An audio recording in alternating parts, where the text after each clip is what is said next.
Oke, baik.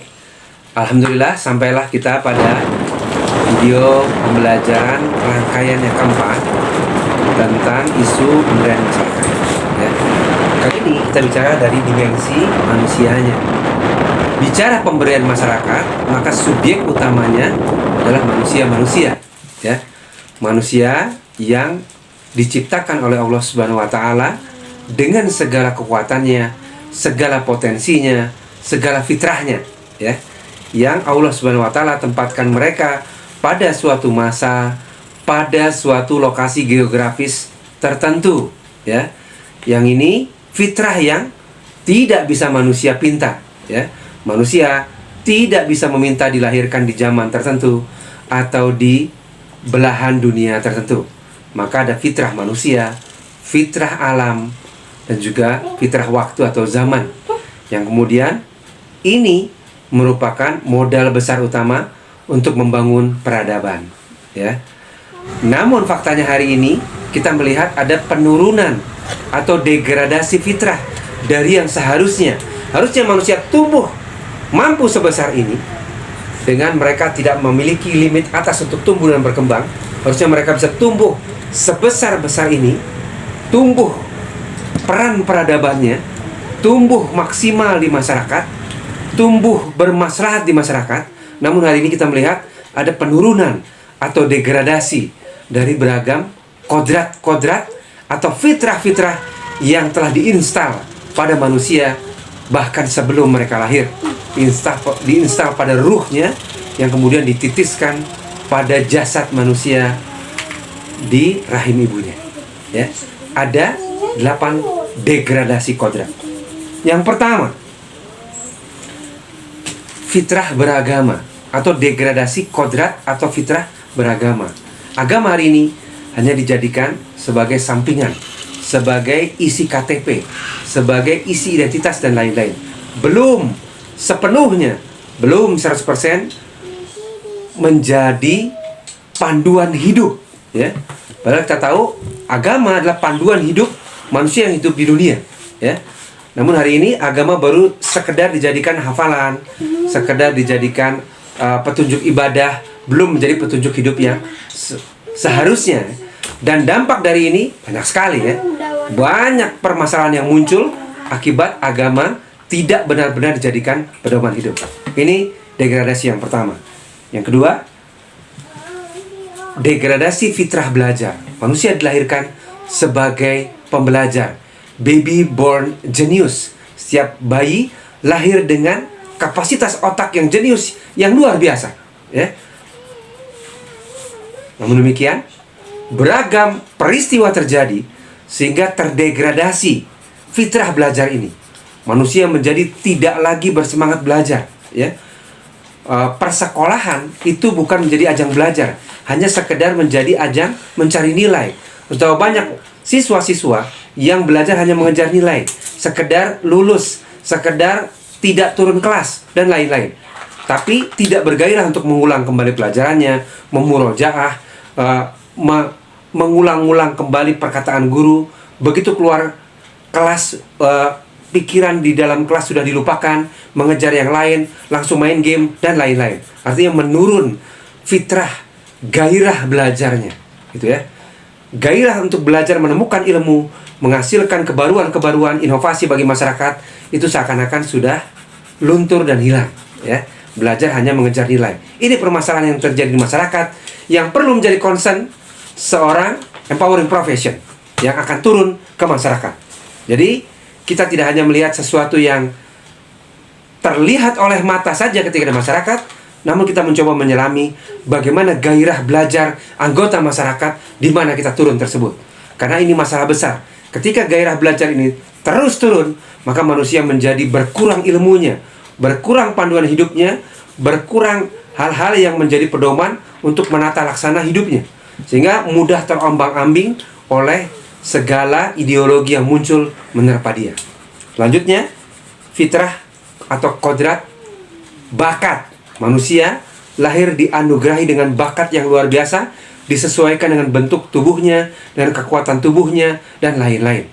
Ada seorang dengan bakat di laut, nelayan, dan lain-lainnya, ditakdirkan lahir di tepi pantai misalnya di zaman tertentu sehingga kuat badannya menahan panas, menahan deru angin dan lain-lain.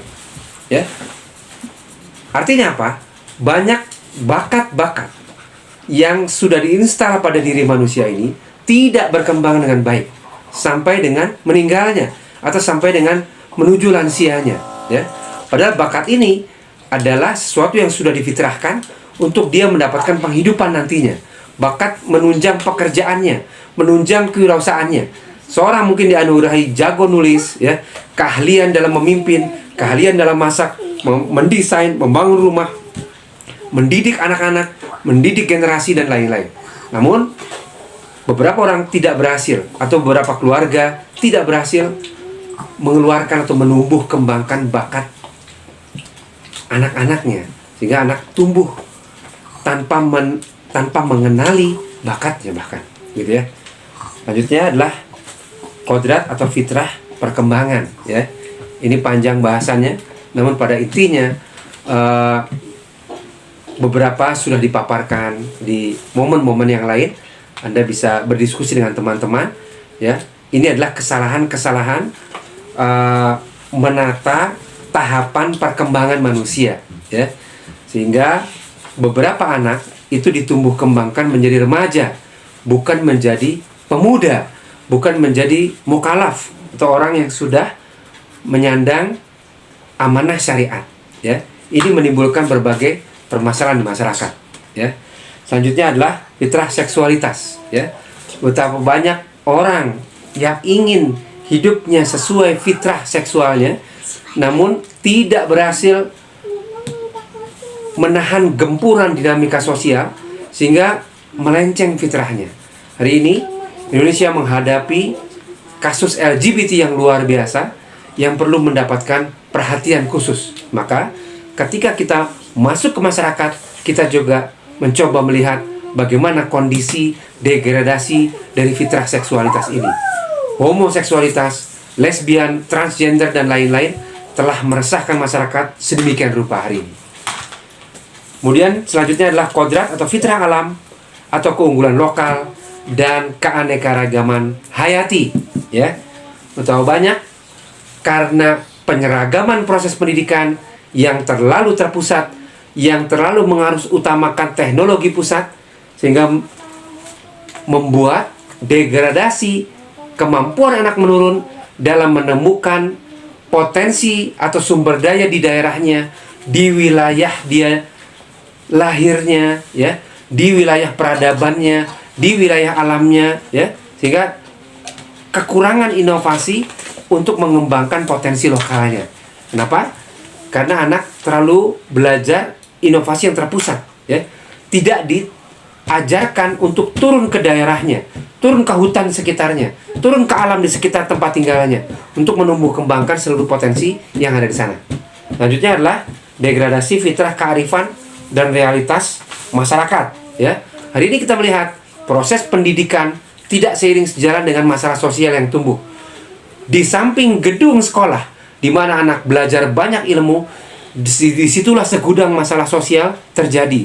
Hanya dipisahkan oleh dinding sekolahnya. Di sini anak belajar, baca buku-buku dan lain-lain. Namun di sebelah dinding sekolahnya ribuan masalah sosial terjadi di sana. Pengangguran, kemiskinan, anak-anak ngelem iPhone, ya, main game yang gak karu-karuan, tawuran, konflik sosial, pelecehan seksual, bullying dan lain-lain hanya berjarak 1-2 meter dari gerbang sekolahnya. Pendidikan belum sepenuhnya berhasil membuat anak mengatasi permasalahan sosial bahkan di dekat sekolahnya. Lanjutnya yang terakhir adalah kodrat atau fitrah zaman. Hari ini banyak warga negara Indonesia yang masih menjadi objek dari perkembangan teknologi dan belum menjadi subjek pengendali, kreator, pencipta dari teknologi-teknologi yang menghasilkan maslahat.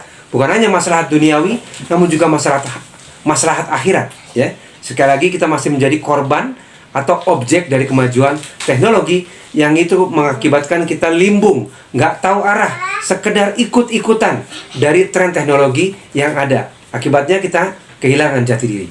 Ini degradasi kodrat atau fitrah yang perlu diperhatikan oleh para pemberdaya di masa depan, yang perlu menjadi kerangka analisis ketika mereka masuk ke sebuah wilayah masyarakat. Demikian, terima kasih.